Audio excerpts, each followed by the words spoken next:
रूपं साग्रजातं सहगण रघुनाथान्वितं तं सजीवं साद्वैतं सावधूतं परिजनसहितं कृष्णचैतन्यदेवं श्री राधा कृष्णपादान् सहगणललिता श्रीविशाखान्वितांश्च।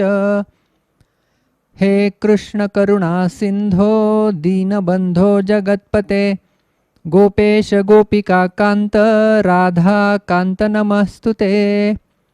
तप्त कांचन गौरांगी राधे वृंदावनेश्वरी वृषभानुसुते देवी प्रणमामि हरिप्रिये। वाञ्छाकल्पतरुभ्यश्च कृपा सिन्धुभ्य एव च पतितानां पावनेभ्यो वैष्णवेभ्यो नमो नमः। नमः ओं विष्णुपादाय कृष्णप्रेष्ठाय भूतले श्रीमते भक्तिवेदांत स्वामिन् इति नामिने। नमस्ते सारस्वते देवे गौरवाणी प्रचारिणे निर्विशेष शून्यवादी पाश्चात्यदेशतारिणे। जय श्री कृष्ण चैतन्य प्रभु नित्यानंद श्री अद्वैत गदाधर श्रीवासादि गौर भक्तवृंद। हरे कृष्ण कृष्ण कृष्ण हरे हरे हरे राम राम राम हरे हरे। हरे कृष्ण कृष्ण कृष्ण हरे हरे हरे राम राम राम हरे हरे। हरे कृष्ण कृष्ण कृष्ण हरे हरे हरे राम राम राम हरे हरे।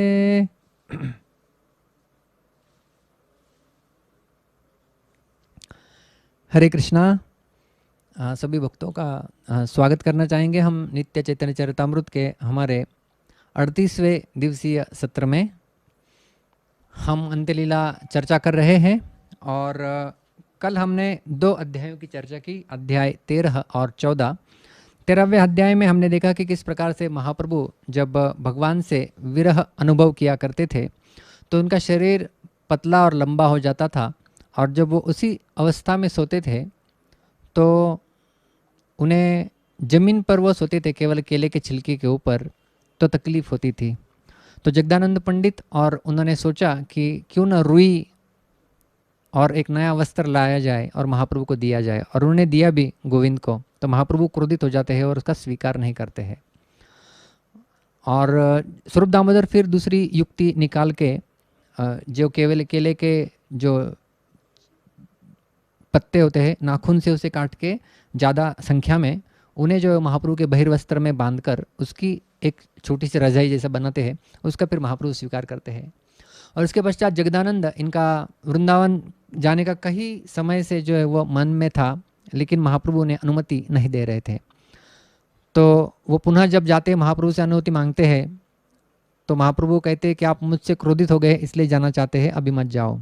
तो लेकिन वो कहते कि नहीं, मैं कब से राह दिख रहा था, आप मुझे परमिशन देंगे करके, अनुमति देंगे।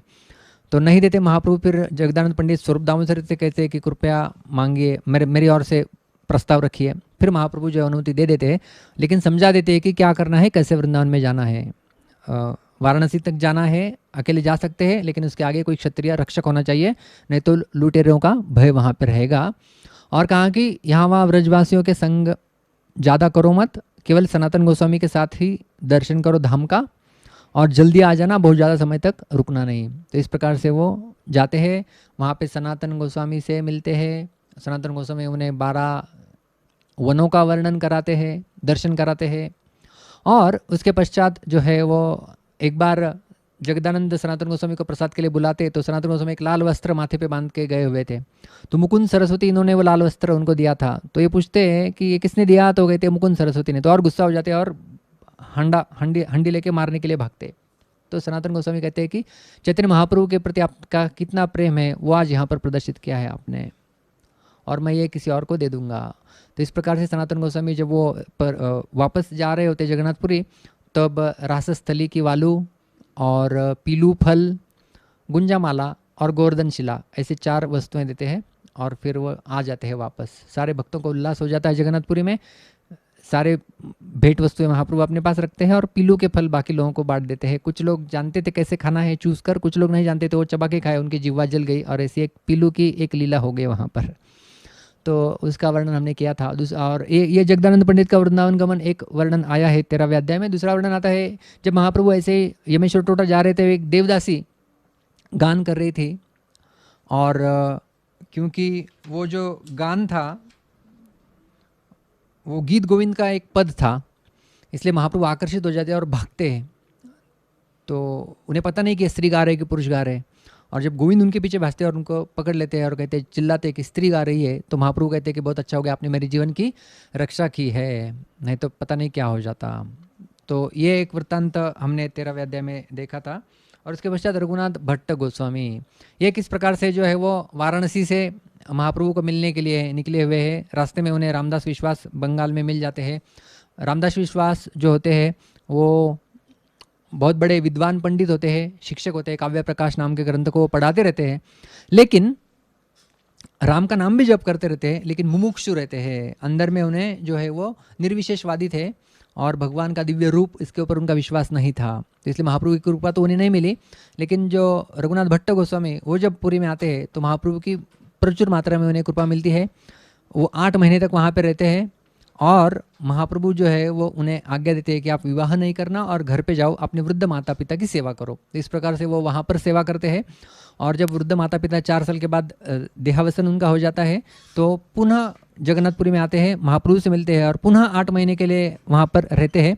और फिर वो जो है वो वहाँ से पुनः महाप्रभु आज्ञा देते हैं उन्हें कि आप जो है वो वृंदावन जाइए और रूप सनातन से मिलिए। तो वृंदावन में वो जाते हैं, रूप सनातन से मिलते हैं। और हमने देखा था कि किस प्रकार से वो भागवत का पाठ निरंतर किया करते थे जो महाप्रभु ने आज्ञा दी थी, और अलग अलग 3-4 रागों में श्रीमद् भागवत का वो पाठ किया करते थे और सुनाते थे, और रूप सनातन उनके साथ में जो है वो आनंद लिया करते थे। तो ये जो है वो हमने 13वें अध्याय में वर्णन देखा था। और उसके पश्चात हमने और एक अध्याय कल लिया था, 14वां अध्याय, महाप्रभु का विरह भाव। तो उसमें किस प्रकार से महाप्रभु जब एक बार दर्शन के लिए जगन्नाथ मंदिर में गए थे तो एक उड़िया महिला, महाप्रभु जब सिंहद्वार से अंदर जाकर गरुड़ स्तंभ से जब दर्शन ले रहे थे, लाखों लोग सामने थे, तो उड़िया महिला दर्शन नहीं ले पा रही थी। तो महाप्रभु के कंधे के ऊपर चढ़कर गरुड़ स्तंभ को पकड़कर वो दर्शन ले रही थी। गोविंद डांट के उन्हें नीचे उतारने का प्रयास करता है, लेकिन महाप्रभु गोविंद को ही चिल्लाते हैं, हे आदिवासी तू ऐसा मत कर, क्योंकि वो जो है वो जगन्नाथ जी के प्रति इतना उनका उत्कंठा है जगन्नाथ जी का दर्शन करने का। ये आरती मतलब ये उत्कंठा भगवान ने मुझे नहीं दी हुई है, केवल उन्हें दी है, इसलिए वंदी इहार पाए, मैं इनके चरणों को वंदना करता हूँ और जगन्नाथ मुझे जो है वो ऐसी आरती प्रदान करे। तो ये हमने कल देखा था। और किस प्रकार से हमने देखा था, दर्शन जगन्नाथ जी का जब ले रहे थे भगवान, तो वो मुरली वादक भगवान श्री कृष्ण का ही दर्शन करते हैं। और वहाँ से जब वापस आते हैं तो रात के समय वो स्मरण आता है उन्हें, वो ठीक से सो नहीं पाते और रात भर कीर्तन करते हैं, और बाद में जो है वहाँ से रूम से गंभीरा से चले जाते हैं और सिंहद्वार में बाकी भक्त उन्हें खोज करते हैं। और लेकिन उस समय जब पाते तो उनके शरीर के जो है वो किस प्रकार से बहुत लंबा हो गया है, सारे जॉइंट्स जो है वो लंबे लंबे हो गए हैं, पसीना आ रहा है, सांस नहीं चल रही है अचेत अवस्था में। तो उसमें कीर्तन करते हैं और महाप्रभु को सचेत करते हैं। तो इस प्रकार से महाप्रभु पुनः वापस आते हैं। और एक बार जब वो समुद्र स्नान करने के लिए जा रहे थे तब वो एक पर्वत देखते हैं, चटक पर्वत, और उसे गोवर्धन कह के उसके पीछे भागने लगते हैं। और फिर जो है वो किस प्रकार से उन्होंने कृष्ण के दिव्य लीला में मानो प्रवेश कर लिया था और राधा कृष्ण का दर्शन हो ही रहा था उन्हें। तो लेकिन जब स्वरूप दामोदर ये सब आदि पुनः जब कीर्तन करना प्रारंभ कर देते हैं तब जो है वो होश हवाश में आ जाते हैं और फिर समुद्र स्नान करके उन्हें वापस लाया जाता है। तो इस प्रकार से महाप्रभु के ये जो है वो विलाप की लीलाएं चलती है।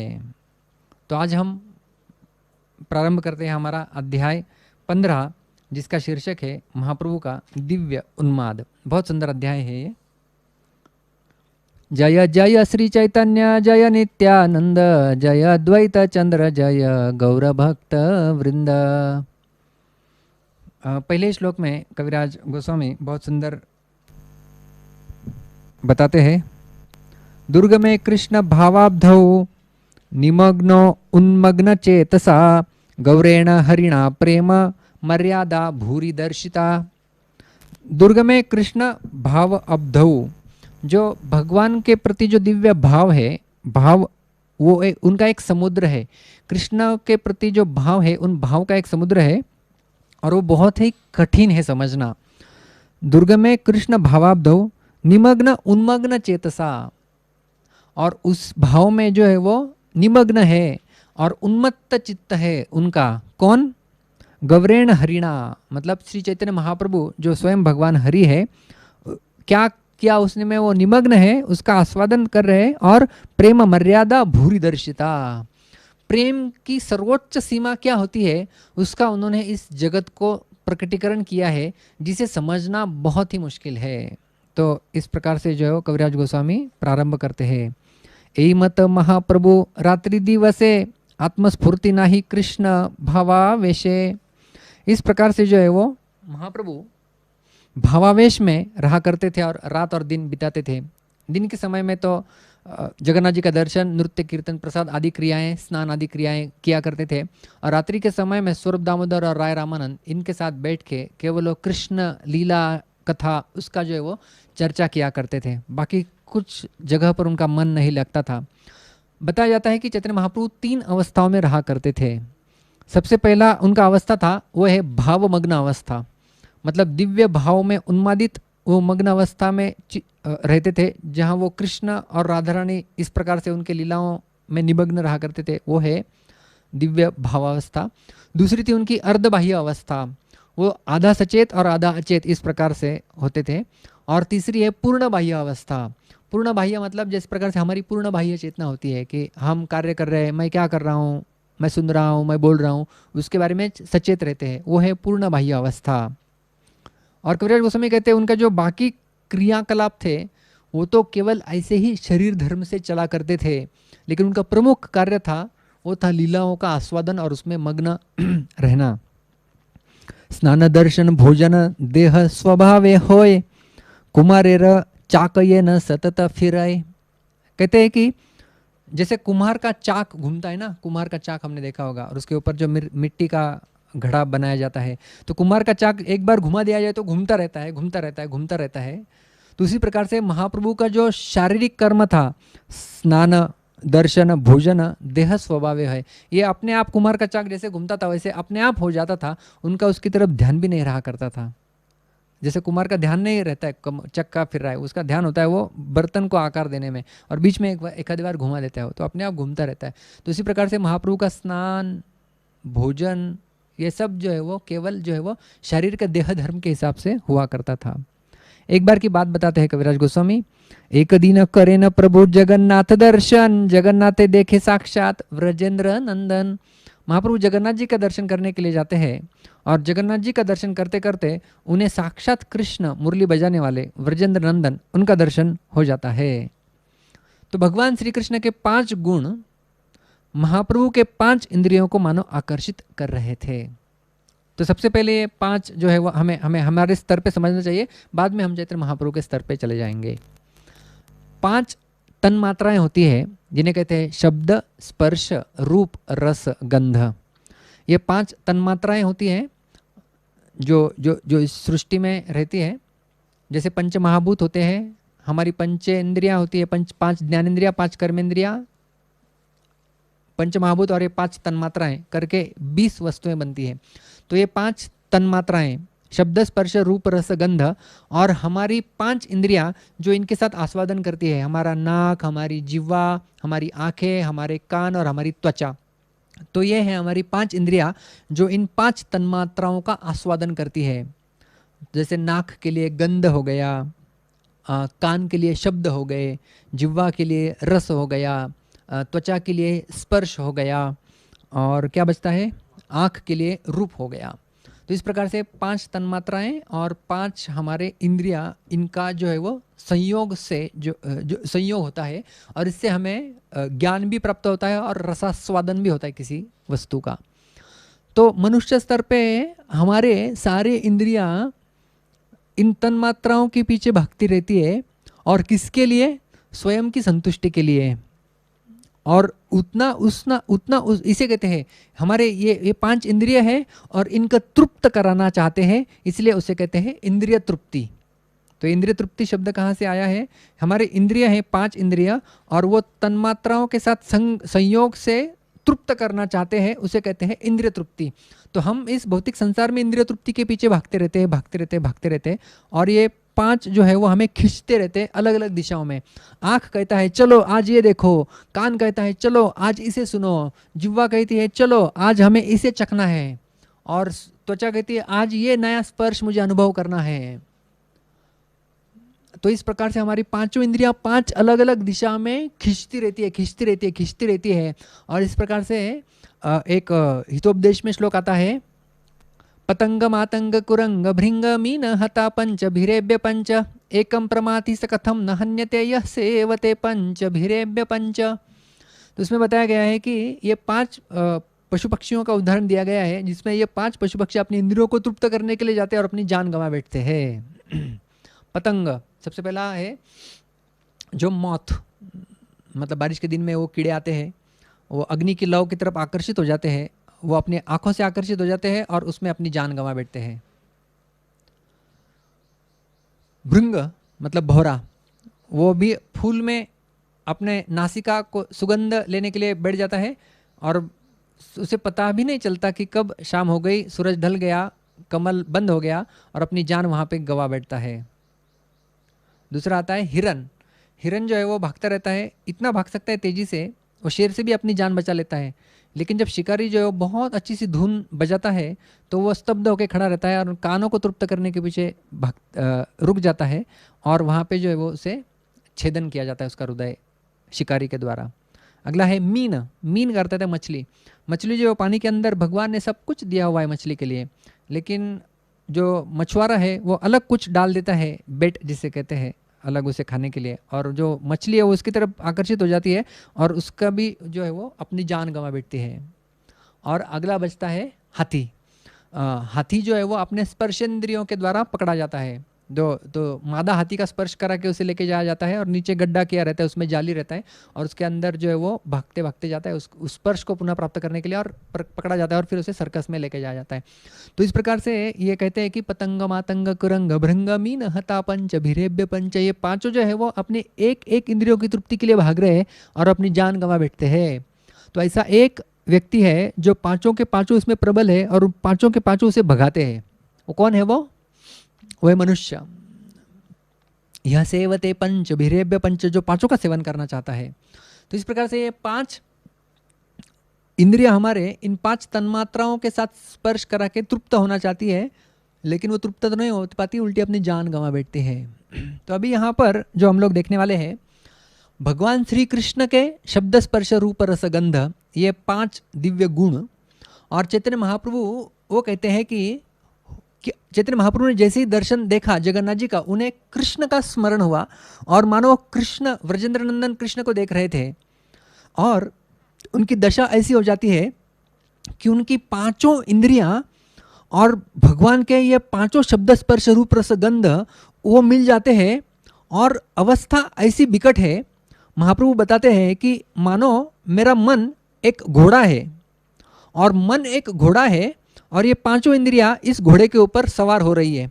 तो 5 इंद्रियां इस घोड़े के ऊपर सवार हो जाती है और 5 अलग अलग दिशा में भगाती है इस घोड़े को। तो बेचारे घोड़े का क्या हो जाएगा? तो बेचारा घोड़ा अचेत होके गिर जाता है। तो ऐसे अभी महाप्रभु ने यह दर्शन लिया है और उस दिव्य दर्शन को लेके महाप्रभु अचेत अवस्था में गिर जाते हैं।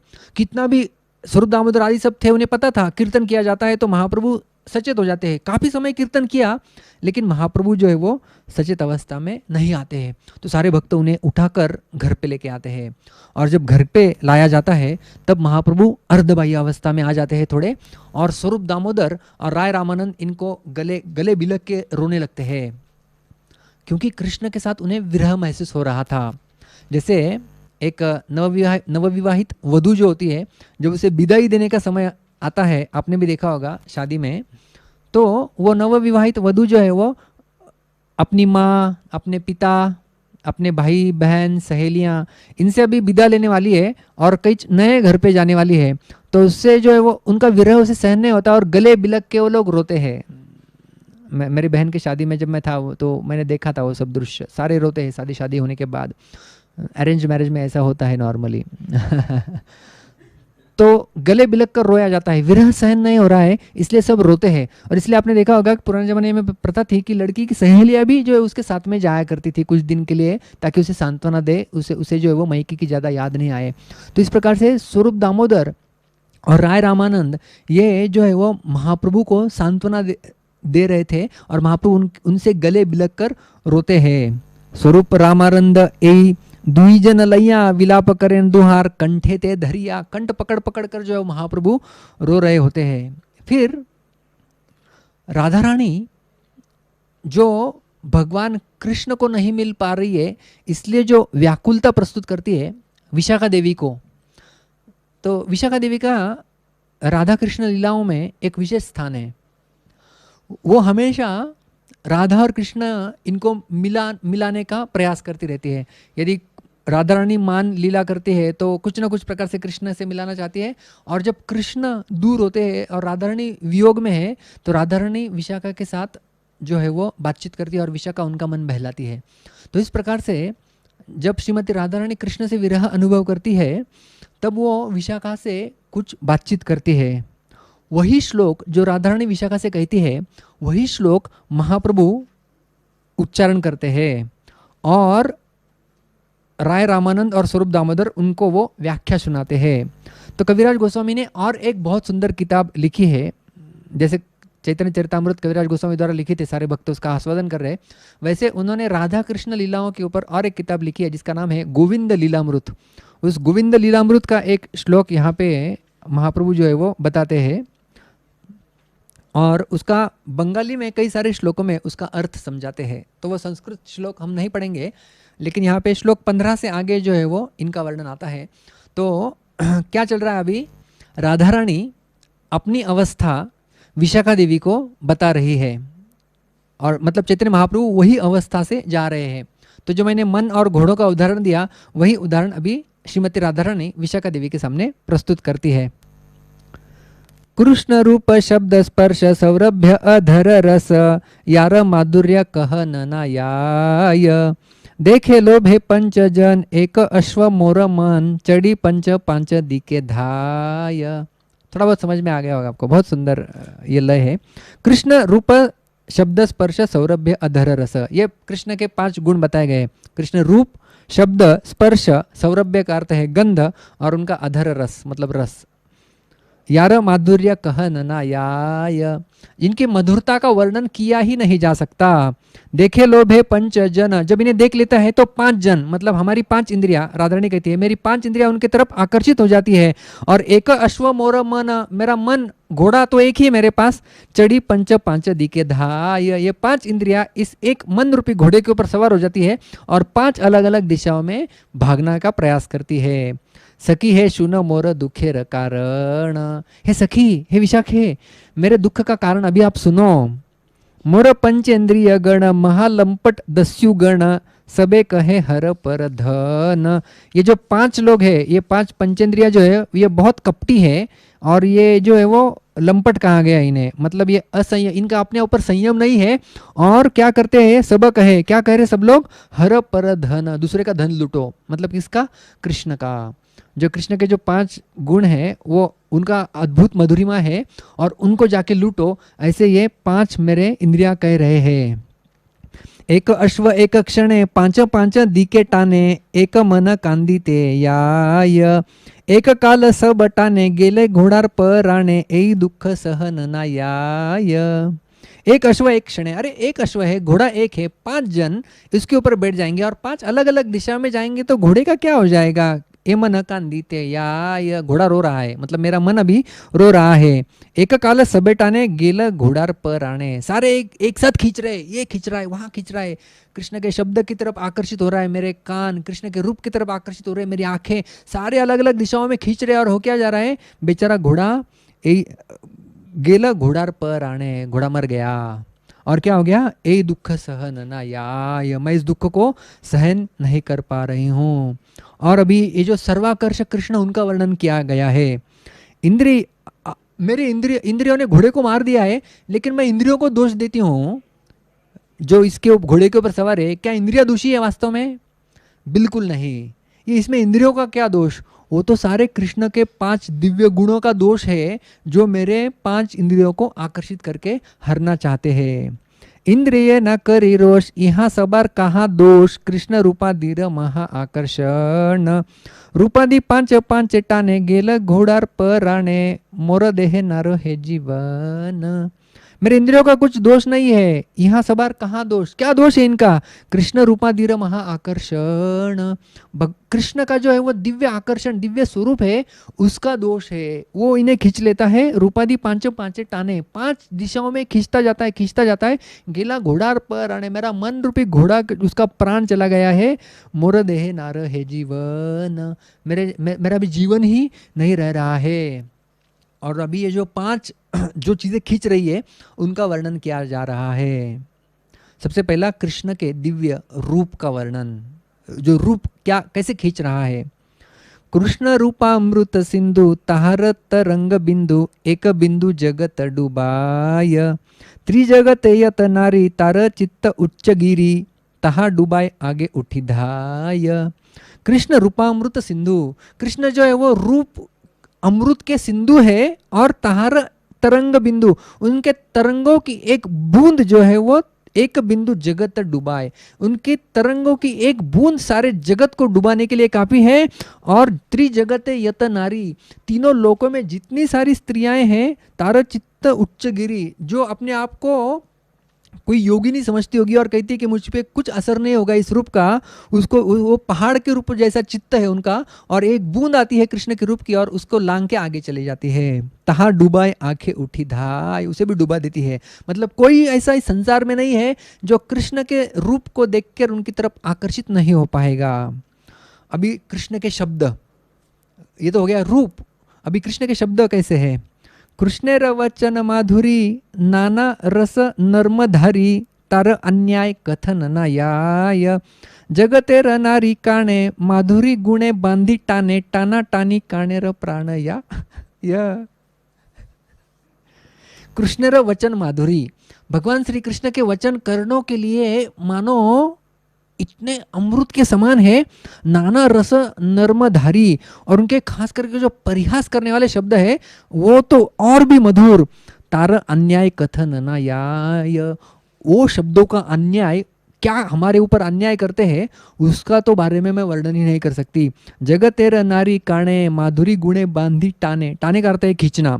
जगतेर नारी, सारे जगत के नारियों के कान के अंदर घुसते हैं और खींचते हैं ऐसे जोर से, टाना टानी, और इस खींचा तानी में जो है वो कान के प्राण चले जाते हैं हमारे। तो इस प्रकार से कृष्ण के प्रयास में शब्द जो है वो कानों को खींचते और हमारे कान के प्राण चले गए। तो एक तो घोड़ा भी चला गया है अभी मन रूपी, कान भी चले गए, और आंख तो केवल उसके रूप को तरफ जा रही है।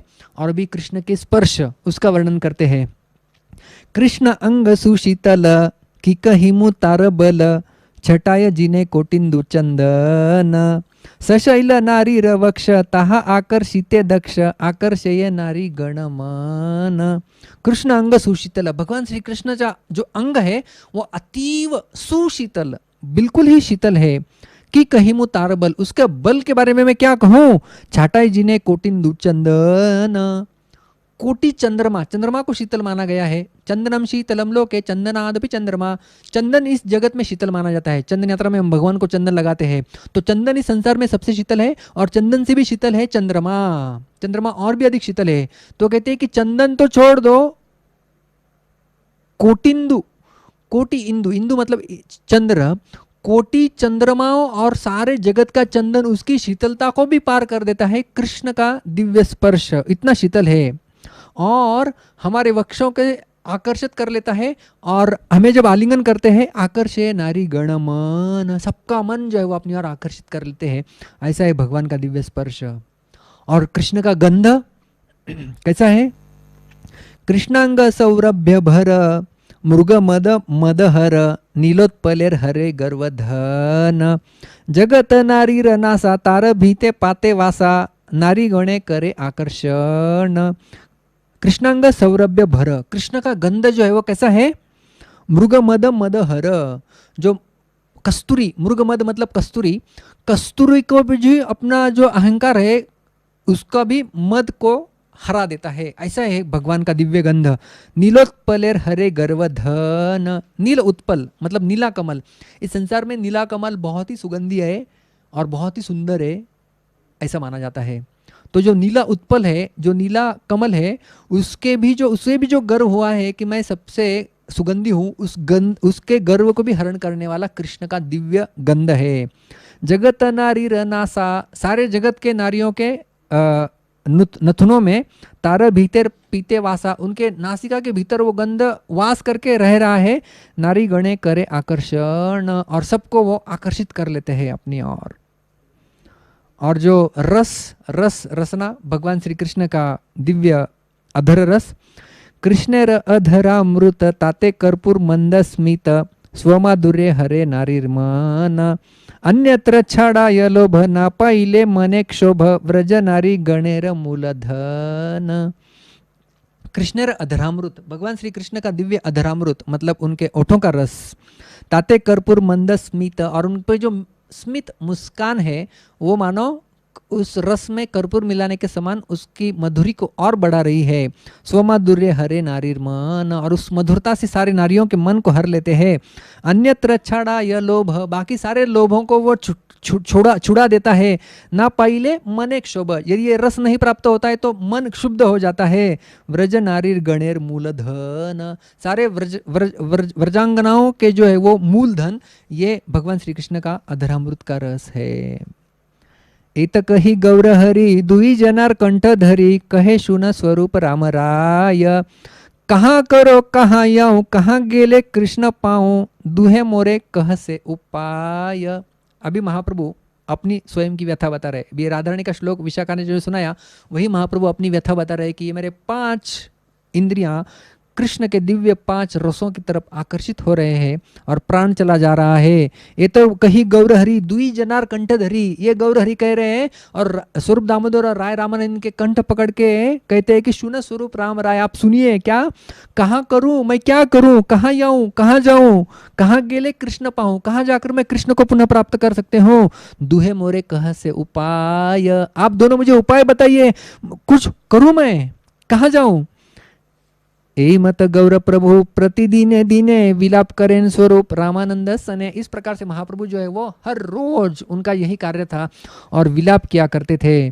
और ये दोनों स्वरूप दामोदर और रामानंद राय ये उन्हें क्या सुनाते थे? कर्णामृत विद्यापति श्री गीत गोविंद इहार श्लोक गीते प्रभुर कराय आनंद। 3 गीत सुनाया करते थे। सबसे पहले कृष्ण कर्णामृत जो बिल्वमंगल ठाकुर द्वारा रचित है, दूसरा है विद्यापति, इन्होंने जो रचना की है उसको सुनाते थे, और गीत गोविंद जो जयदेव गोस्वामी इन्होंने रचना की थी उसे जो है वो सुनाया करते थे। तो इस प्रकार से एक दिन अभी महाप्रभु समुद्र दर्शन के लिए जा रहे होते हैं और समुद्र दर्शन के लिए जाते जाते पुष्प उद्यान आ जाता है और महाप्रभु जैसे ही कुछ पर्वत देखते, चटक पर्वत देखते थे तो गोवर्धन की स्मरण होता था, कुछ जलाशय देखते थे तो यमुना का स्मरण होता था, और कुछ पुष्पोद्यान देखते थे तो वृंदावन का स्मरण होता था। एक दिन महाप्रभु समुद्र तीरे याइते पुष्पेर उद्यान तथा देखे न आचंबिते। अचानक उन्होंने जो है वो पुष्पों का उद्यान देखा और उसे वृंदावन समझ के महाप्रभु उसके अंदर चले गए भागते भागते भागते भागते। और कृष्ण रासस्थली से श्रीमती राधा रानी को लेके अप्रकट हो जाते हैं और जो सारी गोपियां थी वो गोपियां भी कृष्ण को ढूंढ रही है और चैतन्य महाप्रभु अपने आप को उन गोपियों के साथ मिला दे रहे हैं और कृष्ण को ढूंढ रहे हैं, कहाँ गए कृष्ण, कहाँ गए कृष्ण। और कृष्ण को ढूंढते ढूंढते वो बाकी सारे जो वृक्ष है वहां पर उन्हें पूछ रहे, क्या पूछते हैं वो? आम्र पनस पियाल जम्बू कोविदार तीर्थवासी सबे कर कर पर उपकार। ये सारे वृक्षों को पूछते हैं, आम्र वृक्ष, हे आम्र वृक्ष, हे फनस के वृक्ष, हे जम्बू के वृक्ष, हे कोविदार वृक्ष, आप सब तीर्थ में रहने वाले हैं, तीर्थवासी है, कर पर उपकार, आप हमारे ऊपर उपकार करो। क्या करो? कृष्ण तोमार यहाँ आईला पाइला दर्शन, कृष्ण यहाँ पे आया, आपने दर्शन किया उनका। कृष्ण रे उद्देश्य कही राख जीवन, कृष्ण कहाँ गए, कृपया आप हमें बताइए है वृक्षों, और हमारे जीवन को बचाओ, हमारे हमारे जीवन को राखो, रक्षा करो। कहाँ गए कृष्ण? उन्हें उत्तर नहीं मिलता है, वृक्ष ने उत्तर नहीं दिया। तो गोपियां क्या सोचती है? उत्तर न पाइया पुनः करे अनुमान, ये सब पुरुष जाति कृष्ण र सखार समान। ये सब तो कृष्ण के जाति के हैं, पुरुष जाति के हैं, इन्हें स्त्री की वेदना क्या पता, ये कैसे बताएंगे, छोड़ो, इनको पूछ के कुछ फायदा नहीं है, चलो आगे चलते हैं। हमारी स्त्री जाति की कोई है यहाँ पे? हाँ, वो लताएं दिख रही है, चलो उनको पूछते हैं। एक ने कहिबे कृष्णेर उद्देश्य आमाय, ए स्त्री जाति लता आमार सखी प्राय। ये स्त्री जाति वाली लताएं हैं, ये बता सकते हैं हमें कृष्ण कहाँ है। तुलसी मालती यूथी माधवी मल्लिके, तुम्हारा प्रिय कृष्ण आईला तुम्हारा अंतिके। हे तुलसी, हे मालती, हे यूथी, हे मल्लिके, हे माधवी, क्या आपने देखा यहाँ से कृष्ण को जाते हुए देखा आपने? फिर भी उन्हें जो है वो उत्तर नहीं मिलता है। तो गोपियां क्या अनुमान लगाती है? उत्तर न पाइया पुनः भावे न अंतरे, एह कृष्ण दासी भय ना कोहे आ मारे। ये तो कृष्ण की दासियां हैं, भय है, यदि बता देंगे तो डर के मारे ये लताएं भी नहीं बता रही है। हालांकि स्त्री जाति की है लेकिन कृष्ण की साइड की है, इसलिए हमें नहीं बता रही है। फिर अचानक उन्हें जो है वो उन गोपियों को जो ढूंढ रही है, कृष्ण का गंध उनके नासिका में प्रवेश कर जाता है और वो देखती है कि दूर से कोई मुर्गियाँ, मतलब हिरण जो है वो जा रहे हैं और उन हिरणों की तरफ वो भागते भागते भागते जाती है। आगे मुर्गी गण देखी कृष्णांग गंध पाइया, तार मुख देखी पूछे निर्णय करिया। शायद ये हमें बता सकते हैं कि कृष्ण कहाँ गए, क्योंकि अभी अभी हमने कृष्ण का गंध लिया हुआ है और इन्होंने, इनके अंदर भी कस्तूरी होती है, तो इनका गंध और गंध का मैच हो गया होगा, इनको समझ में आ गया होगा कृष्ण आ रहे हैं, चलो इन्हें पूछते हैं। कह मृगी राधा सह श्री कृष्ण सर्वथा, तुम्हारे सुख दिथे आईला नाही का अन्य था। कि बताओ बताओ हे मृगीगण, क्या आपने देखा अपने लंबी लंबी आंखों से क्या कृष्ण राधा रानी को लेके यहां से गए हैं? बताओ बताओ बताओ, गए हैं? कुछ उत्तर नहीं मिलता है, कुछ उत्तर नहीं मिलता है। तो गोपियां अनुमान लगाती, अरे कितनी पगली है हम लोग, ये भी तो हमारी जैसी विरहिणी है, देखो देखो इनके, हमारे शब्द इनके कान के ऊपर गिर ही नहीं रहे, क्योंकि इनको भी कृष्ण का विरह हो रहा है। कृष्ण इहा छाड़ी गेला इहो विरहिणी, किबा उत्तर दिबे ए नाशुने काहिनी। कुछ भी इन्हें सुनाई नहीं दे रहा है, ये क्या उत्तर दे सकती है हमारे? ये भी उत्तर नहीं दे सकती है। देखो देखो वो वृक्ष अपने फूल के साथ झुक रहे हैं, फल के साथ झुक रहे हैं। शायद कृष्ण अभी यहाँ से गए होंगे और इन्होंने कृष्ण को दंडवत प्रणाम किया होगा झुककर, और अभी तक उठे नहीं होंगे। तो चलो इनको पूछते हैं। आगे वृक्ष गण देखे पुष्प फल भरे, शाखा सब पड़िया छे पृथ्वी ऊपर। पृथ्वी के ऊपर इनकी शाखाएं झुकी हुई थी और लाइट गई थी, इसलिए थोड़ी रुकावट हो गई। तो इस प्रकार से चैतन्य महाप्रभु बता रहे हैं और गोपियां जा रही है। सबसे पहले उन्होंने वृक्षों को पूछा, उन्होंने जवाब नहीं दिया। वेलियों को पूछा स्त्री जाति की समझ के, उन्होंने भी नहीं कहा, कुछ जवाब दिया। फिर मृगियों को पूछा, उन्होंने भी कुछ जवाब नहीं दिया। तो ये कही कि ये भी हमारी जैसी विरहिणी है और हमारे शब्द उनके कानों में जा ही नहीं रहे हैं। और जब वो देखती है कि कुछ वृक्ष फल फूलित हुए हुए वो जमीन पर झुके हुए हैं, तो शायद ये कृष्ण को प्रणाम कर रहे हैं, ये तो कुछ बता सकते हैं।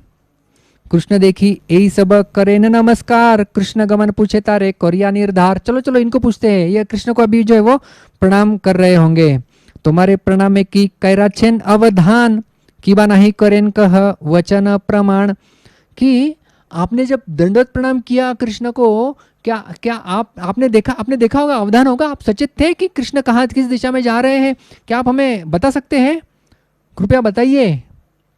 कृष्ण वियोगे ए सेवक दुखित, किबा उत्तर दिबे इहार नाही का संवित। अरे इनको भी जो है वो कुछ पता नहीं है, ज्ञान नहीं है, क्योंकि ये भी विरह महसूस कर रहे हैं कृष्ण का, और इसलिए अभी तक झुके हुए हैं, उठे भी नहीं है प्रणाम करके। अभी तो बली आगे चले यमुना रकुले, देखे तहाँ कृष्ण है कदम बेर तले। ऐसा चलते चलते गोपियां और आगे जाती है और यमुना कुले, यमुना के तट पर जो है वो कृष्ण को कदम पेड़ के नीचे बैठी हुई देखती है। और क्या कृष्ण का सौंदर्य! कोटि मनमत मोहन मुरली वदन अपार सौंदर्य हरे जगन्नेत्र मन कोटि मनमथ, कोटि कोटि कामदेव को पराजित करने वाला हमारे मुरली वदन मदन मोहन, अपर सौंदर्य हरे जगन नेत्र मन, सारे जगत के नेत्र सारे जगत के मन को वो हरण कर लेते हैं। सौंदर्य देखिया भूमे पड़े मूर्छा पाइया, हे न काले स्वरूपादि मिलीले आसिया। वो उन कृष्ण के रूप को देख रहे हैं। आप हैं हमारे साथ, कहाँ थे? महाप्रभु समुद्र स्नान के लिए जा रहे थे, लेकिन पुष्पोद्यान देख के उसके अंदर प्रवेश कर गए थे और इस प्रकार से गोपियों के भाव में वो गए और कृष्ण को उन्होंने अभी देखा है और मूर्छित हो जाके गिर जाते हैं और वहीं पे स्वरूप दामोदर और वो अभी आ जाते हैं। तो वो सारे महाप्रभु को चेतन करने का प्रयास करते हैं। कोई पंखा चला रहा है, कोई कीर्तन कर रहा है, इस प्रकार से महाप्रभु चेतन अवस्था में आ जाते हैं और जब उठते हैं तुरंत यहाँ वहाँ देखते हैं, कहाँ गए कृष्ण, कहाँ गए कृष्ण, कहाँ गेला कृष्ण एखनी पाइनु दर्शन, तहार सौंदर्य मोर हरिले नेत्र मन। मेरे नेत्र और मेरे मन को हरण कर लिया है कृष्ण ने, कहाँ है कृष्ण, कहाँ कहाँ मिलेंगे? पुनः केने ना देखिए मुरली वदन, तहार दर्शन लोभे भ्रमय नयन। मैं अभी पुनः देख पाऊंगी कि नहीं? कहाँ मेरे नयन यहाँ वहाँ ढूंढ रहे कृष्ण को, कहाँ गए कृष्ण? विशा खेरे राधा ये श्लोक कहिला, से ही श्लोक महाप्रभु पढ़ीते लागिला।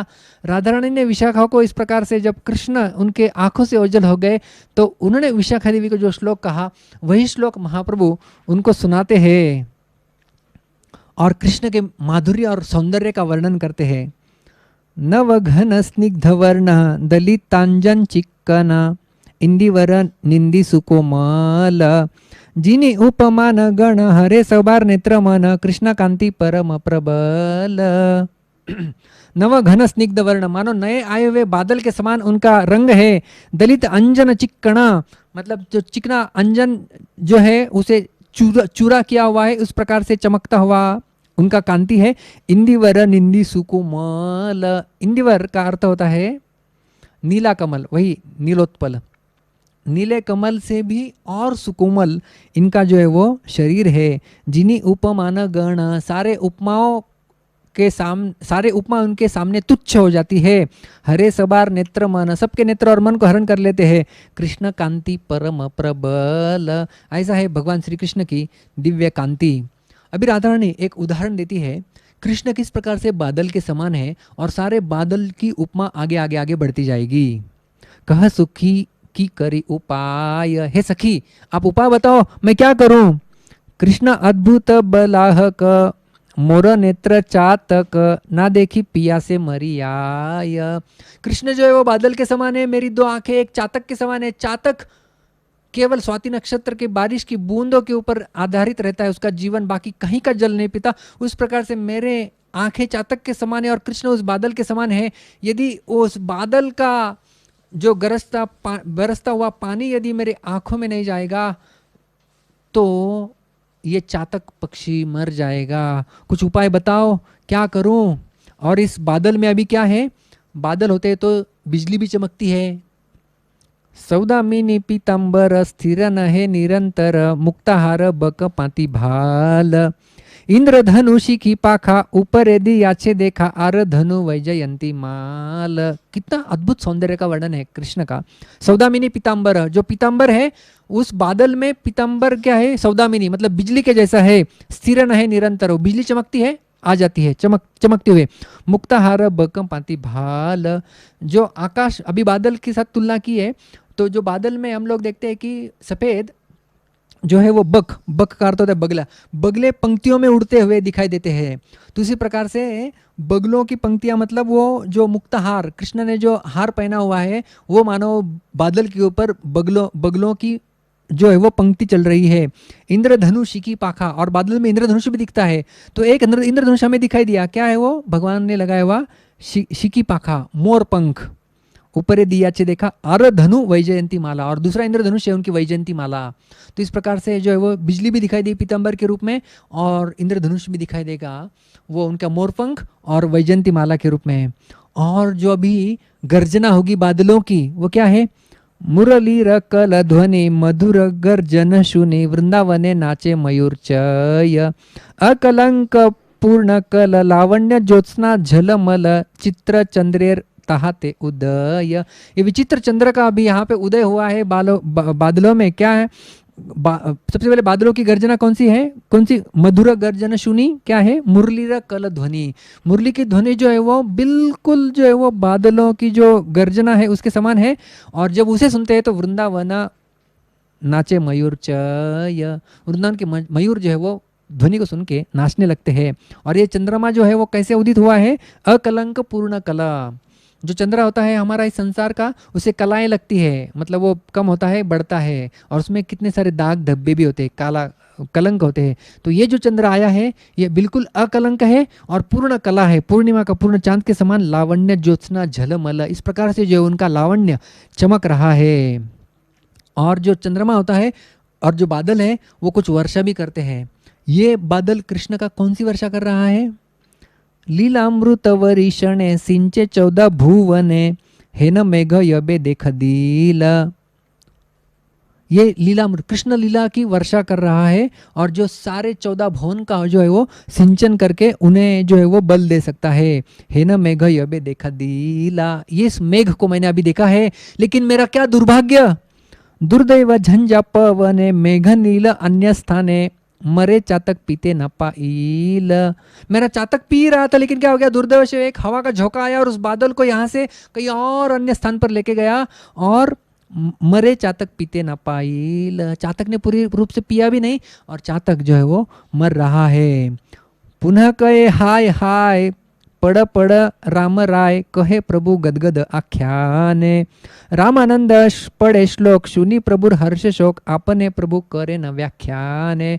महाप्रभु कहते हाय हाय हे रामानंद राय पढ़ो पढ़ो, कुछ तो पढ़ो, मैं बोल नहीं पा रहा हूँ अभी। तो इस प्रकार से भी रामानंद राय श्लोक बोलते थे और महाप्रभु जो है वो सुना करते थे।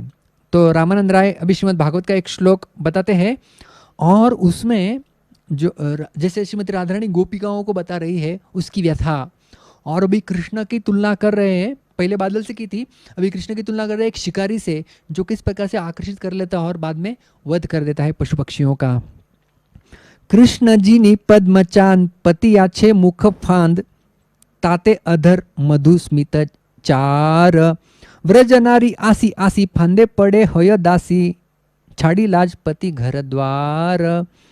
कृष्ण जी नी पद्म चांद, कृष्ण ने तो अभी जो है वो पद्म यानी कमल को और चांद यानी चंद्रमा को, कमल और चंद्रमा को तो कृष्ण ने जीत लिया है। अभी क्या है? पातियाचे मुख फांद। तो अभी उन्होंने अपना मुख कमल रूपी एक फंदा, एक फांस डाल के रखा है। जैसा हम लोग पिंजड़ा रखते हैं और पिंजड़े के अंदर कुछ अच्छी वस्तु, चूहे को पकड़ना है तो कुछ उसमें पकोड़ा या कुछ ब्रेड रख देते हैं और चूहा आके आकर्षित होकर उसे खा लेता है और फंस जाता है। तो इस प्रकार से कृष्ण ने अभी क्या किया है? अपना फंदा रखा है, अपने मुख कमल रूपी फंदा रखा हुआ है। पतियाचे मुख फांदा ताते अधर मधुस्मित चारा, और उसमें चारा क्या है? उनकी मधुर स्मित हंसी जो है वो चारे के समान है। व्रज नारी आसी आसी फंदे पड़ी होय दासी, व्रज नारी आके उसके अंदर जो है वो फंदे में फंस जाती है और गिर जाती है। छाड़ी लाज पति घर द्वार, और सारी लज्जा छोड़ के अपने पतियों का घरदार छोड़ के यहाँ पे व्रजांगनाएं आ जाती है। बांधव कृष्ण करे व्याधेर आचार, और कृष्ण जो है वो व्याध मतलब शिकारी जी के जैसा आचरण करते हैं। नाही माने धर्माधर्म हरे नारी मृगी मर्म करे नाना उपाय तहार। ये कृष्ण जो है वो क्या धर्म है क्या धर्म है इसको बिल्कुल नहीं जानते हैं, और जो मुर्गियों के रूप में जो नारियां आ रही है उनका जो है वो वध कर देते हैं। गंडस्थल झलमल नाचे मकर कुंडल सेई नृत्य हरे नारी चय। सस्मित कटाक्ष बाणे तास बार हृदय हाने नारी वदे नाही किछु भय। गंडस्थल, उनके जो गाल है वो चमक रहे हैं, झलमल नाचे मकर कुंडल, और कान के कुंडल जो है वो उस चमकते हुए गालों के ऊपर नृत्य कर रहे हैं और शोभायमान हो रहे हैं। सेई नृत्य हरे नारी च, ये सारे नारियों के मन को वो ये दृश्य हरण कर लेता है। और उस जब नारियां आ जाती है तो क्या हो जाता है? सुस्मित कटाक्ष बाणे, कृष्ण का कटाक्ष जो है और सुस्मित स्मित के साथ उनके कटाक्ष जो है वो सबार हृदय हाथे, सारे हृदयों में जो है वो मानो तीर के जैसे लग जाते हैं। नारी वदे नाही किछु भय, इस प्रकार से नारियों का वध कर देते हैं और इन्हें जो है वो कुछ भी भय नहीं है। अभी कृष्ण के अंग का वर्णन, स्पर्श उनका किस प्रकार से है। कृष्ण कर पदतल कोटि चंद्र सुशीतल जिनी कर्पूर वेणा मूल चंदन एक बार यार स्पर्शे स्मर ज्वाला विष नाशे यार स्पर्शे लुब्ध नारी मन। कृष्ण कर पदतल, भगवान कृष्ण के हस्तकमल और उनके चरण कमल किस प्रकार से है? कोटि चंद्र सुशीतल, कोटि कोटि चंद्रमाओं से भी सुशीतल है। जिनी कर्पूर वेणा मूल चंदन, वेणा मूल मतलब खसखस के मूल, तो खसखस के मूल, चंदन और कर्पूर, इन तीनों को ठंड कहा जाता है, शीतल कहा जाता है। इनकी शीतलता को मात दे रहे भगवान श्री कृष्ण के हस्त और चरण कमलों का स्पर्श। एक बार यार स्पर्शे स्मर ज्वाला विष नाशे, जो एक बार इनके दिव्य स्पर्श का अनुभव कर लेता है, सारी कामनाएं और विष जो है उनका नाश हो जाता है। और इसका स्पर्श का अनुभव करने के लिए सारी नारियां जो है वो भाग रही है। एते कविलाप करी प्रेमावेशे गौरहरि, यही अर्थे पड़े एक श्लोक।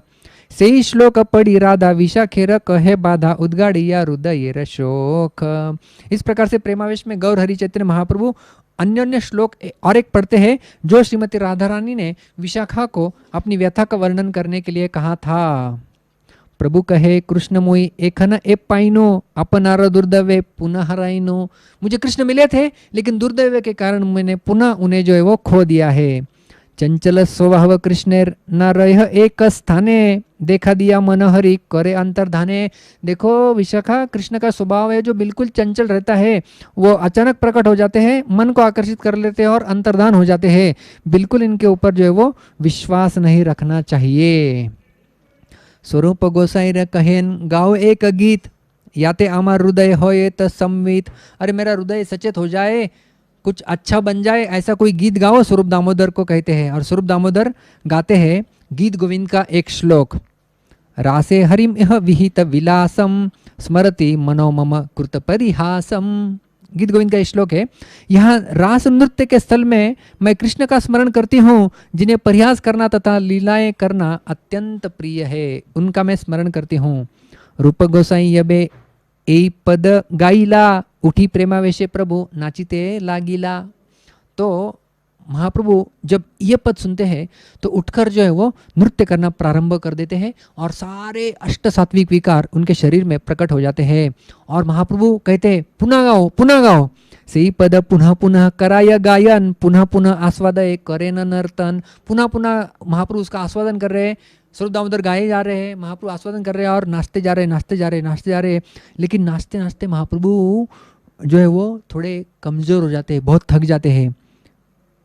यही मत नृत्य यदि हैल बहुक्षण, स्वरूप गोसाई पद कैला समापन। बहुत हो गया, महाप्रभु थक गए, स्वरूप दामोदर जान लेते हैं और स्वरूप दामोदर जो है वो समापन वो अभी नहीं गाते हैं। बल बल बलि प्रभु कहे न बार बार, ना गाय स्वरूप गोसाई श्रम देखी तार। महाप्रभु वापस बोल रहे बोलो बोलो बोलो, लेकिन फिर भी स्वरूप दामोदर अभी नहीं गा रहे क्योंकि श्रम देखी तार। महाप्रभु का जो कितना श्रम हो रहा है महाप्रभु को, वो देख के वो शांत बैठ जाते हैं। लेकिन बाकी सब भक्त, महाप्रभु जब बल बल बोल रहे थे तो ये बाकी सब भक्त कृष्ण का कीर्तन जोर से चालू कर देते हैं। बल बल प्रभु बलेन भक्तगण सुनी, 14 के सबे मेली करे हरे ध्वनि। इस प्रकार से 14 भुवन को डुबाने वाली भगवान हरि की दिव्य ध्वनि वहाँ पर जो है वो शुरू हो जाती है। फिर महाप्रभु थोड़े शांत हो जाते हैं और फिर चामर, व्यजन, मोरपंख आदि लगाया जाता है। महाप्रभु का जो है वो शांत किया जाता है। और फिर अभी कहाँ पर थे हम लोग? अभी तक पुष्प उद्यान में थे। तो महाप्रभु को फिर समुद्र तीर पर लेके जाया जाता है। समुद्र में महाप्रभु को जो सारे स्नान कराते हैं, घर पर लाया जाता है, सारे भक्त भोजन कर लेते हैं और महाप्रभु को फिर जो है वो अच्छे से शयन कराया जाता है। तो इस प्रकार से कविराज गोस्वामी कहते हैं कि एत कहलु प्रभुर उद्यान विहार वृंदावन भ्रमेया प्रवेश ताहार। इस प्रकार से मैंने जो है वो महाप्रभु का पुष्पोद्यान में भ्रमण और उनका वृंदावन का स्मरण और भ्रमण, उसका जो है वो मैंने वर्णन किया हुआ है। प्रलाप सहित ए उन्माद वर्णन श्री रूप गोसाई यहाँ करियाछेन वर्णन। रूप गोस्वामी ने इनके उन्माद और प्रलाप का वर्णन जो है वो उनका एक ग्रंथ है। रूप गोस्वामी ने एक ग्रंथ लिखा हुआ है जिसका शीर्षक है स्तवमाला। तो स्तवमाला में जो है वो ये सारा वर्णन को उन्होंने संस्कृत के श्लोकों के आधार पे जो है वो वर्णन किया हुआ है। इस प्रकार से अनंत लीलाएं श्री चैतन्य महाप्रभु जो है वो दिव्य विलाप के साथ जो है वो किया करते थे। और रामानंद राय और स्वरूप दामोदर अलग अलग जो है वो भाव वो महाप्रभु का भाव समझ के अलग अलग गीत इस प्रकार से सुनाया करते थे और महाप्रभु को सांत्वना दिया करते थे। और इसी विलाप में महाप्रभु निरंतर जो है वो आगे के कई वर्ष तक जगन्नाथपुरी में निवास किए। अनंत चैतन्य लीला नायाय लिखन दिक्मात्र देखा तहा करिए सूचन। इस प्रकार से मैं जो हूँ वो केवल दिग्दर्शन, मतलब जो है वो केवल आपको दिखा रहा हूँ कि ऐसी लीला है, ऐसी कई सारे अनंत लीला नायाय लिखन, अनंत लीला है जिनका लिखान नहीं किया जा सकता, लेकिन मैं केवल जो है वो दिग्दर्शन, केवल संकेत मात्र आप लोगों को बता रहा हूँ, सुना रहा हूँ। आप इसे श्रद्धापूर्वक सुनिए, जिससे भगवान के प्रति दिव्य प्रेम जो है वो प्राप्त हो सकता है। तो ये हो गया हमारा अध्याय 15। तो अभी यहाँ पर हम लोग विराम देंगे, क्योंकि कल हमारी जो मोस्ट अवेटेड जिसे कह रहे थे सब भक्त चैतन्य चरितामृत कॉन्टेस्ट आदि लीला की, उसका नियोजन किया गया है। तो शाम को ठीक 6 बजे वो शुरू होगी। और सबसे पहले मैं आज के सवाल का जवाब दे देता हूँ, फिर मैं आपको कुछ सूचना दूंगा कल के परीक्षा के बारे में।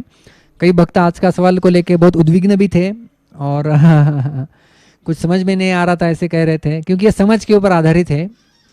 तो एक श्लोक हमने दिया था, वंदे हम श्री गुरु श्रीयुत पदकमलम श्री गुरुन् वैष्णवांश्च श्री रूपम सागर जातम सहगण रघुनाथम तम सजीवम साद्वैतम सावधूतम परिजन सहितम कृष्ण चैतन्य देवम श्री राधा कृष्ण पादान सहगण ललिता श्री विशाखान्वितांश्च। हम लोग नित्य रूप से गाते हैं। वास्तव में श्लोक कृष्णदास कविराज गोस्वामी इनके द्वारा रचित है। तो इतना सुंदर श्लोक हम लोग रोज गाते हैं, प्रवचन के पहले गाते हैं, मंगलाचरण में गाते हैं। तो ये कृष्णदास कविराज गोस्वामी ने, इन्होंने खुद इसकी रचना की है। तो हमने पूछा था जो हम लोग प्रणाम करते हैं, तो इन प्रणाम मंत्रों में ये कौन सा प्रणाम है? सामान्य प्रणाम, विशेष प्रणाम, दंडवत प्रणाम और उपयुक्त तो कुछ भी नहीं। तो आदि लीला के पहले 2 श्लोक हमने आपको याद करने के लिए दिए हैं। सबसे पहला श्लोक जो है वो सामान्य प्रणाम है। क्या है पहला श्लोक? याद है? वंदे गुरुन ईशभक्तान ईशम ईशावतारकान तत्प्रकाशांश तच्चक्ति कृष्ण चैतन्य संज्ञम। तो अलग अलग तत्वों को कविराज गोस्वामी प्रणाम कर रहे हैं। तो जब अलग अलग तत्वों को प्रणाम किया जाता है तो वो सामान्य प्रणाम होता है। और जो केवल एक स्पेसिफिक प्रणाम होता है, एक स्पेसिफिक, हाँ, विशिष्ट जो प्रणाम किया जाता है उसे विशेष प्रणाम कहते हैं। और जो दूसरा श्लोक, उसमें केवल चैतन्य महाप्रभु और नित्यानंद प्रभु को प्रणाम किया हुआ है। वंदे श्री कृष्ण चैतन्य नित्यानंदौ सहोदितौ गौड़ौदय पुष्पवंतौ चित्रौ शमदौ तमोनदौ। तो इस प्रकार से केवल चैतन्य और नित्यानंद को प्रणाम किया है, वो विशेष प्रणाम है। कविराज गोस्वामी स्वयं बताते हैं, आदि लीला में आपने पढ़ा होगा कि पहला श्लोक जो है वो सामान्य प्रणाम है, दूसरा श्लोक विशेष प्रणाम है। और हमने ये पहले अध्याय के प्रवचन में भी सुना था। तो आपको ये केवल उदाहरण मात्र दिया गया था कि दूसरा श्लोक यदि आपको दिया जाए तो आपको कितना स्मरण होता है कि ये सामान्य प्रणाम है कि विशेष प्रणाम है। जब बाकी अन्य कई सारे तत्वों को एकत्रित प्रणाम किया जाता है तब वो सामान्य प्रणाम कहा जाता है। और जब केवल 1 या 2 विशेष तत्वों को विशेष रूप से प्रणाम किया जाता है तो उसे विशेष प्रणाम कहते हैं। तप्त कांचन गौरांगी राधे वृंदावनेश्वरी वृषभानुसुते देवी प्रणमामि हरिप्रिये। ये श्रीमती राधारानी का विशेष प्रणाम है। हे कृष्णा करुणा सिंधो दीनबंधो जगतपते गोपेश गोपिका कांत राधा कांत नमस्तुते। ये कृष्ण को विशेष प्रणाम है। तो आज का जो श्लोक था इसमें गुरु, सारे वैष्णव, सारे गोस्वामी, कई सारे तत्वों को प्रणाम है। इसलिए ये जो श्लोक है आज का, जो हमने प्रश्न में पूछा था, वो जो है वो सामान्य प्रणाम है। उसका आंसर ए रहेगा। तो आपको ज़्यादा चिंता करने की आवश्यकता नहीं है। ये केवल आपको आपका उत्साह बढ़ाने के लिए कि आप अच्छे से पढ़िए, इसके लिए हमने ये प्रश्न दिया था। ज़्यादा चिंता करने की आवश्यकता नहीं है। कल के प्रश्न जो है वो, क्योंकि चैतन्य चरितामृत के ऊपर है, चैतन्य महाप्रभु नमो महावदन्याय अवतार है, इसलिए ज़्यादा मात्रा में आसान रहने वाले हैं।